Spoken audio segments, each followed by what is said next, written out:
we have returned with more Pop Culture Cosmos. And yes, it is the Cosmic Crossfire. My name is Gerald Glassford from Pop Culture Cosmos and Game Source. We truly appreciate everyone standing by and listening to us here on today's episode. And he's back. After fighting death once again this winter, I tell you what, the germ gods have not been kind to you, my friend. But he is the man, the myth, the legend at Rob McCallum Films. You got to check out all his great projects today on robmccallumfilms.com. It is Rob McCallum. Feeling better, my friend? I am feeling alive. I don't know if that means better. I guess it should mean better. It's just that I got so much work to do. I got a lot of catching up that's got to take place. It's what happens when the illness infiltration occurs on one's body. 10 days behind now in productivity. Got to rifle back at it, get those troops in order, baby! Get going! There you go. That's the spirit. And I know a lot of that determination, and a lot of those projects are coming out fast and furious over the next couple months. But one of them is the backed or busted crowdfunding campaigns, which you either back or you bust. Tell us a little bit more about that and how people can get more information on where to see your thoughts on all these great Kickstarter and Indiegogo campaigns. Well, you can check us out on YouTube or Facebook at Backed or Busted Crowdfunding. And essentially, the best way to describe it is like Shark Tank for crowdfunding. I go to Kickstarter or Indiegogo for the most part, and I take a look at the pitch that's put before the entire world, and I decide whether this campaign is worth backing or if it's completely busted. So by the end of every episode, you'll find out if I backed it or if it's busted. It's that simple. I put real world dollars down. I do about a half-hour video each time I sit down with the campaign, and I basically vet it. I go through everything that there is about it. I dig deep. I do a little bit of research live and kind of cut it down to a half-hour video and basically showcase what works and what doesn't work, and if this is a kind of project that you should check out. Definitely, and you can find that on his Facebook and Twitter, Rob McZob, or also as well, Backed or Busted crowdfunding campaign. You can just type that in and it comes right up for you.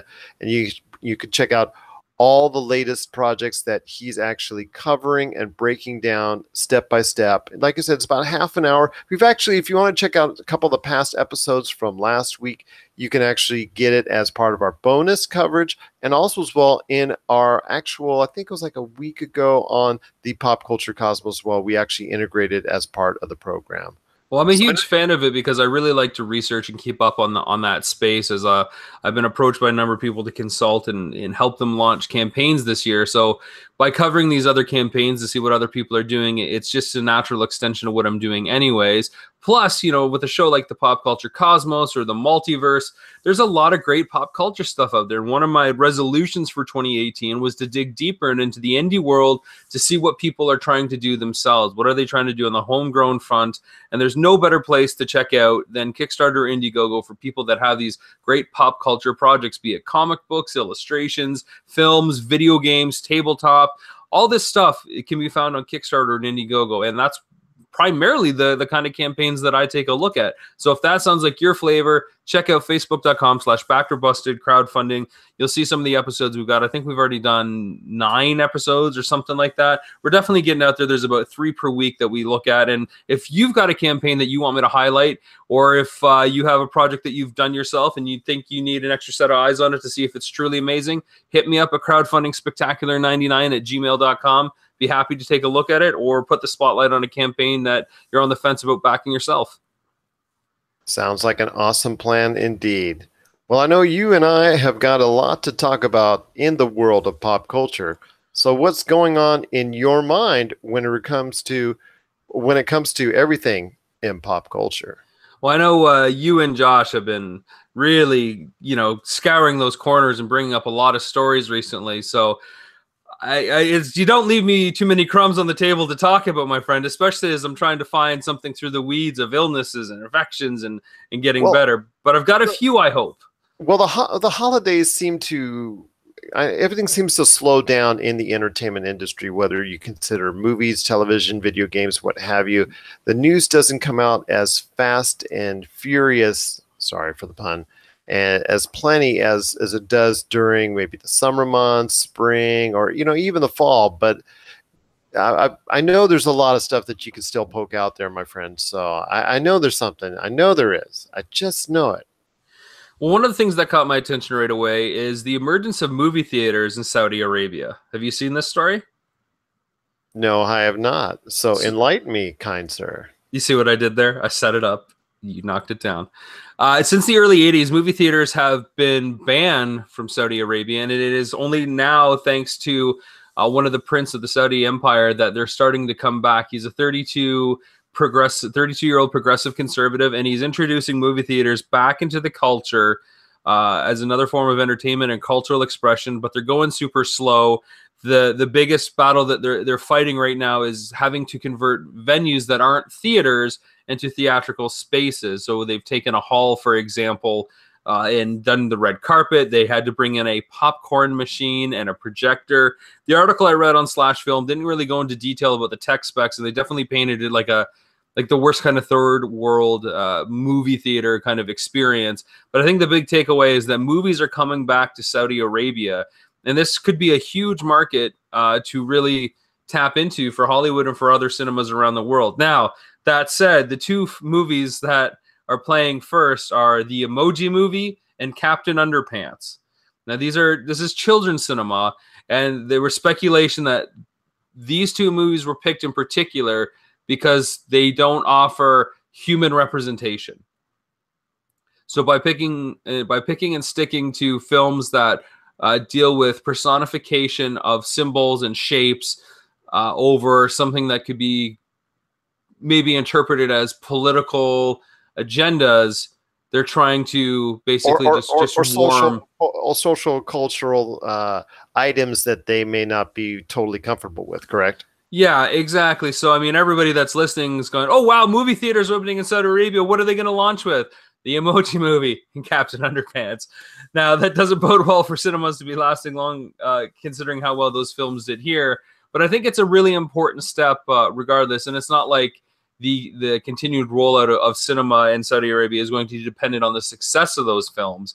There was nothing mentioned about box office revenue or dollars and cents for this to go forward. It was just the idea of making a new cultural event. The same prince, in fact, again, a 32-year-old progressive conservative, is actually doing a lot of other things, like making sure that Saudi women are actually allowed to get their driver's license too. So these are huge things. It might not sound like a big deal to you and I, but the fact that there's a movie theater that is opening now in Saudi, and it's not like a huge deal. It's still very like small and few and far between because they don't want to shock the populace. But it is essentially allowing freedom of speech again for the first time in like 30 years. It's a big deal.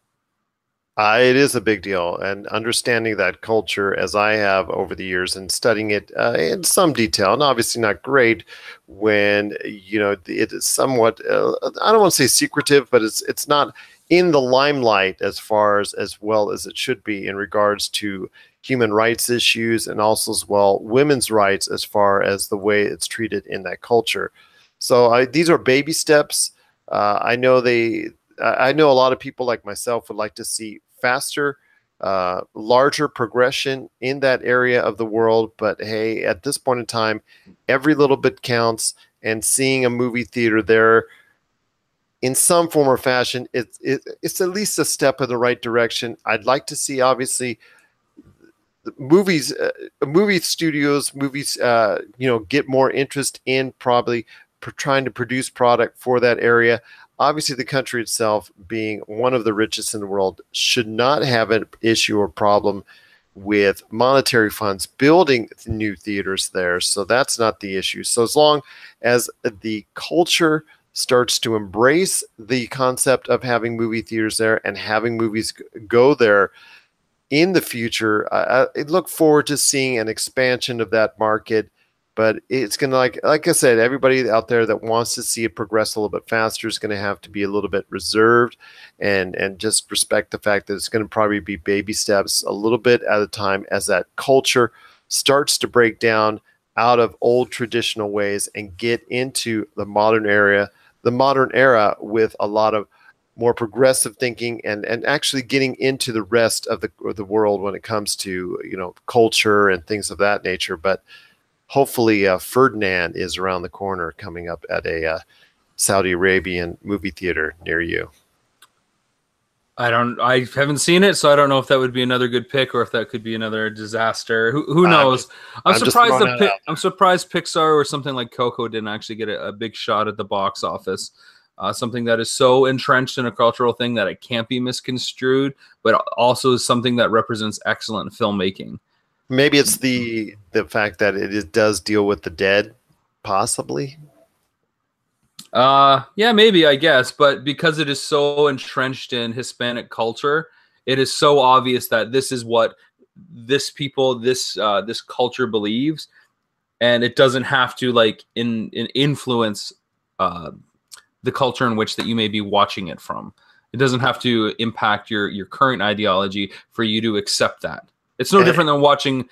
No respect to any Hispanic listeners out there, but when I watch Coco and I see this, this life after death world, it's really similar to watching so many fantasy films in regard. It's all based on the same kind of mythos where what happens after we die, what is that journey, where do we go, in the same ways that Christians believe in going to heaven or hell or purgatory and all that.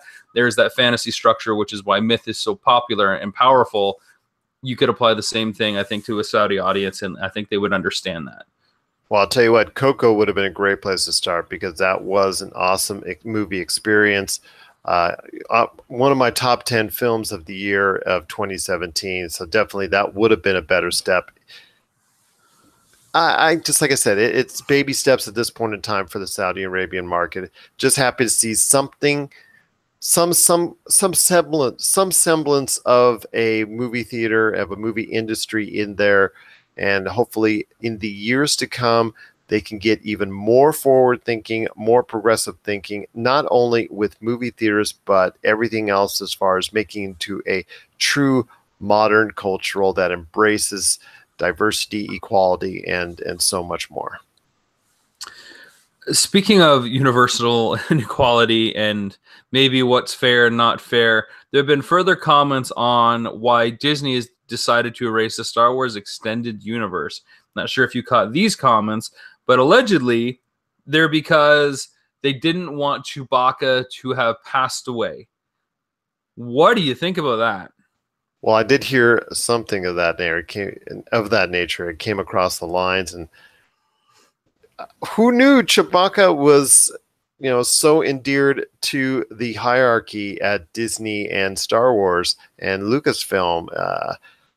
I see, he is, I don't want to say he's a major individual within the Star Wars realm as far as someone who can really just sell all the stuff out there and whatnot. So he's not a big producer of sales of product, but he is just as far as a universally loved character that I guess at some point in time they'll have to unfortunately kill off with maybe a successor in some form or fashion within the Wookiee realm. But at least now it's just really, really cool to see that Disney and Lucasfilm have a tremendous amount of love for the Chewbacca character.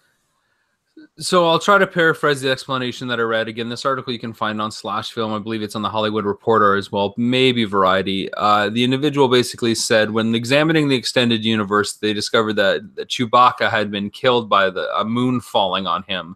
And because he's a character that can't speak or can only speak in growls, it was hard to explain what was happening to him, and he didn't have a voice for himself.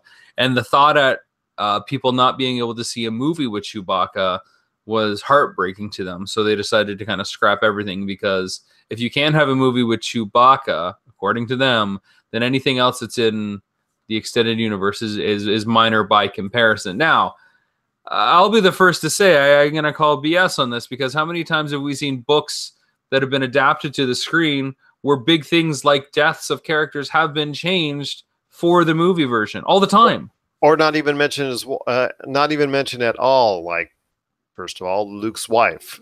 Luke's wife has never been mentioned in any movie at all whatsoever. There's a million examples that they could have stuck with, and I just feel like this is a bit of a cop out. I firmly believe that it's easier for them to wipe it away so that they can blaze their own path and go forward. And that makes sense. Why not just tell people that? Because they didn't want to be hampered by the hundreds of authors and thousands of content creators that have, essentially positioned something within that realm for the last 30, 40 years. They didn't want to have to kind of compete with that or be beholden to it, really. They wanted to create and blaze their own path. And that is something I get. That is something I can stand behind and say, yeah, that makes sense. Some of this other stuff, whether it works or not, has got to make way for the continued story. The only reason the extended universe exists in the first place is because Lucas never thought that he was going to do anything after Jedi. So he thought, yeah, okay, I'll license the rights for people to tell stories out there. And then he did the prequels.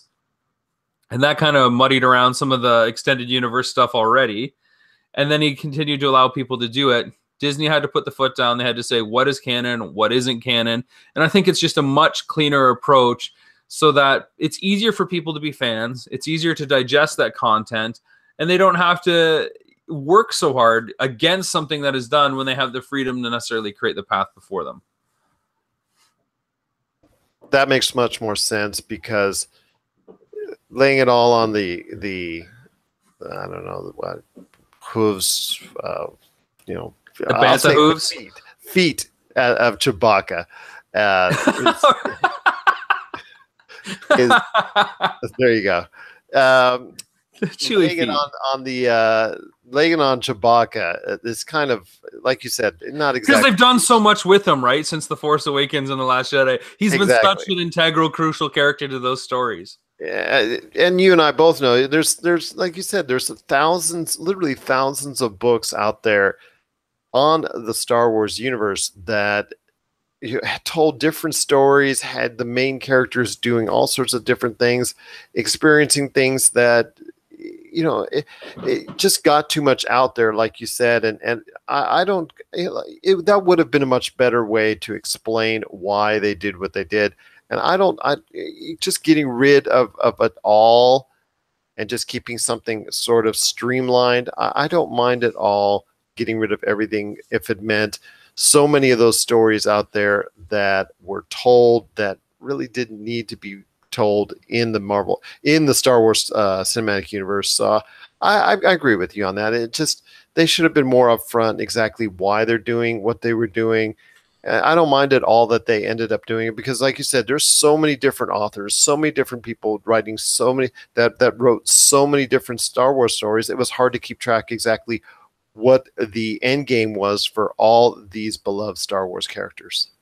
The lack of being upfront leads me to the next thing I want to talk about today, and I'm going to try to segue into it from a story. As you know, I directed the upcoming rock biopic on Kitty, Origins and Evolutions, which now has a street date of March 30th. For everybody out there, they can get the DVD Blu-ray pack, which also includes a live CD of recordings that date back to the year 2000 and forward with different lineups. It's a cool triplicate pack, and that live CD actually is going to be a vinyl that comes out on Record Store Day as well this year. So that's pretty cool.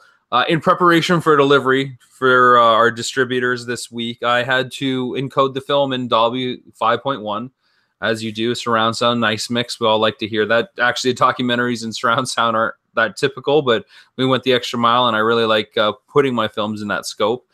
And lo and behold, as I booted up Adobe Premiere to do the export, I was sick to my stomach to discover that Adobe had dropped Dolby support in their most recent update without telling anybody. Now, Adobe has, for the last few years, really been pushing hard to convince people that they are the brand standard, that they are the flag bearer, that they are the ones that people should go with. Deadpool was cut on Adobe, and there's thousands of other films that they point to. And yet they've dropped Dolby support without telling anybody. So when you become a Dolby user, you basically upgrade through the cloud and you have a live connection to their software. And now all these pro filmmakers don't have access to the Dolby codec to encode their audio for delivery on Blu-ray, for example. In this case, now you can still do a 5.1 mix, but now you're forced to go to a third-party partner or solution in order to get this transcoded. So you can't go native out of your timeline where your film sits.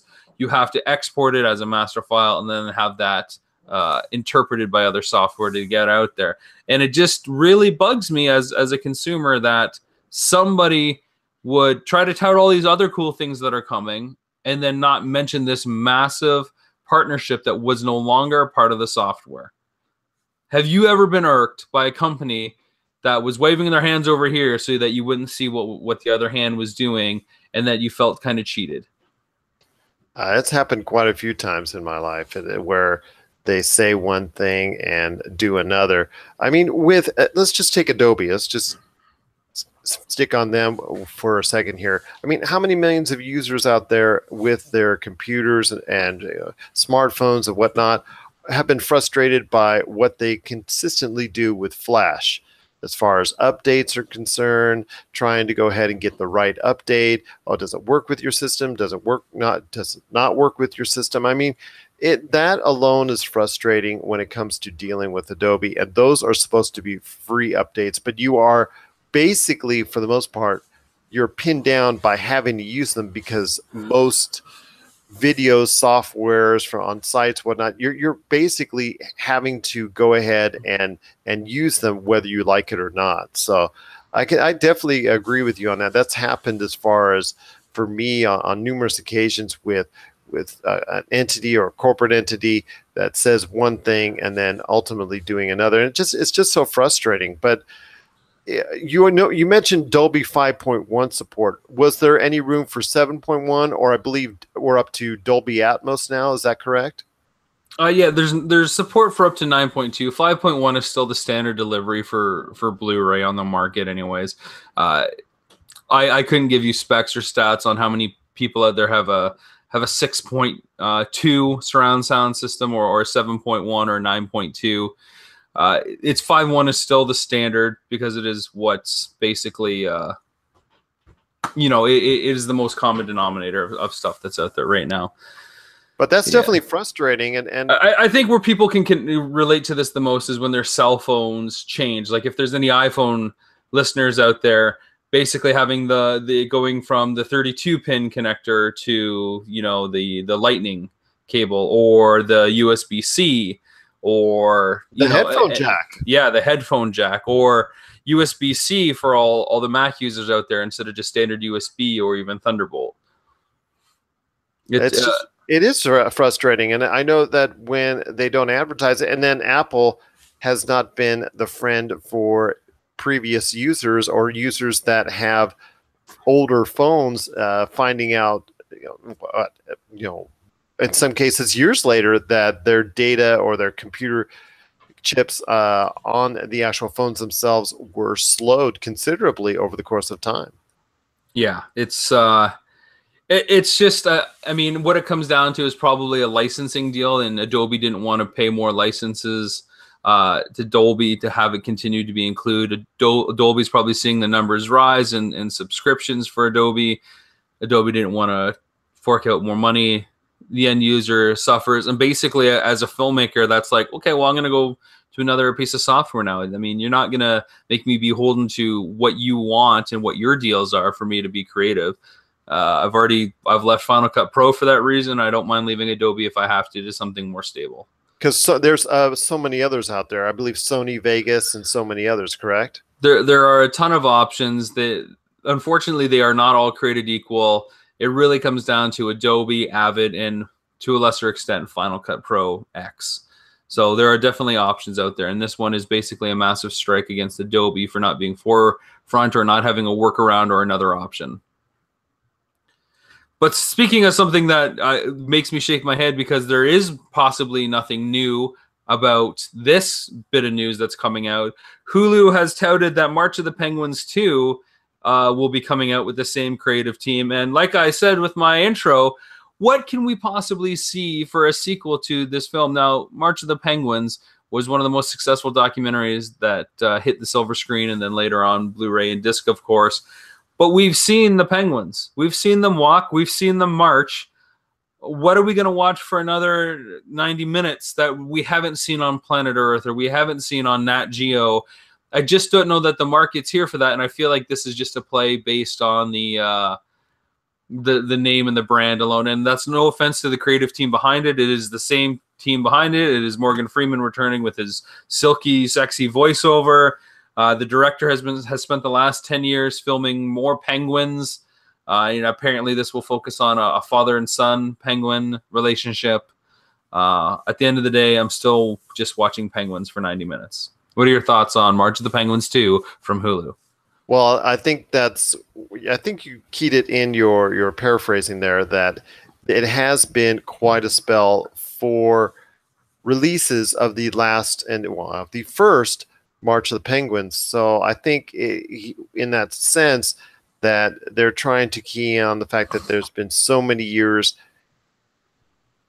between movies when the number 2 comes out, that I think that if it's going to just create some kind of new enthusiasm, there's new kids, that are obviously going to be able to be interested in this, families, whatnot, that I think that didn't see the first one because there's so much of a gap, that are going to be interested in March of the Penguins 2.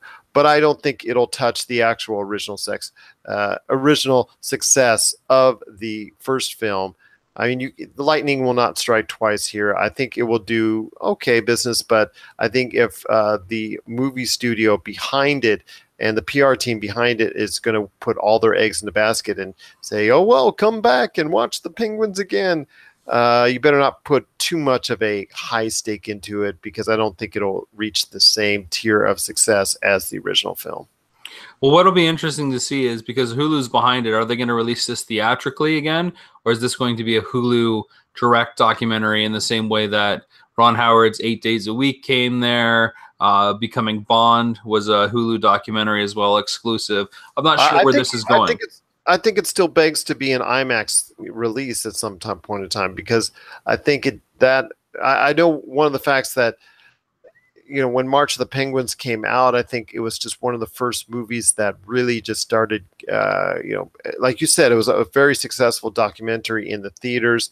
I think IMAX at that point in time was still just a burgeoning concept, but it actually was promoted on IMAX theaters, if I remember correctly. So I would say Hulu, even though they're supporting it, are still maybe should look into at least releasing it, for a limited run in theaters. I think they would get some return investment on their dollar. Now, Hulu is also behind the new Animaniacs coming back in 2020 with executive producer Steven Spielberg, Catch 22 from George Clooney, Castle Rock, which is, of course, the J.J. Abrams, Stephen King horror anthology series. And then there's another horror anthology series from Blumhouse TV, which will do, I think, 12 standalone episodes in the budget-conscious point of filmmaking that Blumhouse is very well known for, between Get Out and Paranormal Activity and a host of other films. How does all these acquisitions and announcements and productions and development really bode for Hulu going forward, and what is going to affectionately become known as the streaming wars? Well, right now we're getting knee-deep into it, aren't we? I mean, with Netflix doing all they can to try and make themselves the preeminent streaming option, with Disney and the Fox merger and the Hulu acquisition and of all that, with a future that could possibly lead into a Disney streaming service, with CBS All Access promoting Discovery. We're knee deep in the streaming wars already, my friend. Just right now, Netflix may be the leader, but there are a lot of entities that are like really nipping at their heels. And Hulu, with the announcement that they've made with their association with George Clooney, also as well, like you said, with the other announcements that they made, they're just pretty much staking their claim and trying to, grab that audience away from Netflix. And I talked about this with Josh a couple of weeks ago when we said we were talking about Will Smith doing so well with Bright, with 11 million plus viewers in its opening time frame, and then also as well getting greenlighted for Bright 2. you just see the fact that these stars who may not be seeing the same level of success in the theaters that they once did. Obviously, 2017 was not exactly the best year for George Clooney in his theatrical career, with his direct Suburbicon doing so poorly at the box office. Maybe needed something like this to reignite his career and maybe keep fresh in the eyes of a lot of viewers out there. It certainly worked for Adam Sandler and Will Smith, and I definitely think it will work for George Clooney as well.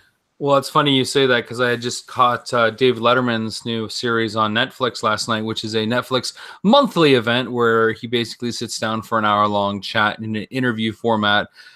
Season 1 with 6 people that he admires. He says the first episode was with President Barack Obama, and the next episode is with George Clooney. That'll come out probably February 12th if they stick to the same day every month. And that seems to be interesting. So there's another shot of Clooney being, maybe a little bit more publicly visible. I mean, you could point to someone like DiCaprio the same way, right? Like, he's not really in the public light right now. So we'll see what happens when his next film comes out. And, apparently he's rumored to be in the Tarantino film, the Manson biopic. And I think Clive Owen has also been attached to that as well. So I really like that casting between those two guys. And Tom Cruise is actually also being considered as well. Oh, okay. There you go. TC. It'd be interesting to see Tom Cruise in a Tarantino film. But hey, we saw Mike Myers in a Tarantino film too. I was actually watching Inglourious Bastards last night. So lots of fun stuff. But that does it for the Cosmic Crossfire this week. We covered theaters in Saudi Arabia, the reason why the Star Wars Extended Universe is no more. Dolby support dropped from Adobe, and other times that manufacturers take something away from the customers. March of the Penguins 2, or just sit home and watch something else, and everything behind Hulu and how that gives them ammunition for the streaming wars. Well, if you have any questions out there for Rob and I for the Cosmic Crossfire, just send your questions in, or if you got something that if you got something that you want us to tackle as far as a great topic to cover, share us your thoughts. popculturecosmos@yahoo.com. Also as well, Pop Culture Cosmos, Humanica Media, Game Source, and Rob McCallum Films as well, where you need to check out all of his great projects. Obviously the Kitty documentary, like you said, coming in late March, and a lot of other great things as well. I know he's hinted on this program before. So a lot of great things coming down the pike from Rob McCallum Films. And the only way to stay in tune is Rob McZop on Twitter and Rob McCallum Films on Facebook as well. I really hope that I can share more about what Jay Bartlett and I are up to. That things have been progressing behind the scenes in some very exciting ways. It should be happening soon, some sort of announcement, whether it's a big deal or whether we just start to kind of salt and pepper the pavement, so to speak, with what's happening. But we do have another documentary that we are working on, and we will be shooting some stuff very soon. We are getting the pieces behind the scenes together, and it is a bit of a quest. So I don't know if I've said too much already, but more to come as always. I had to put in that very, very big pun there for fans of the work of Rob McCallum, or if you haven't caught his work previously, obviously you want to start with Nintendo Quest, which is available where? RobMcCallumFilms.com. Also as well, Amazon, the Comic-Con HQ, and a ton of other. All the links are on RobMcCallumFilms.com. That is your go-to spot. Go to RobMcCallumFilms.com. You can buy it on DVD, 3-disc Blu-ray, digital, via Vimeo or Amazon. You can check it out there. Okay, fair enough. I was trying to get you even more pop because some people every now and then. I got it. One stop shop. Come on, one destination. Okay, fair enough indeed. Rob, it's always been it's always great having you on the show. We just truly appreciate you taking the time to be a part of the Pop Culture Cosmos, and of course, each week right here in the Cosmic Crossfire. Pew pew. Thanks.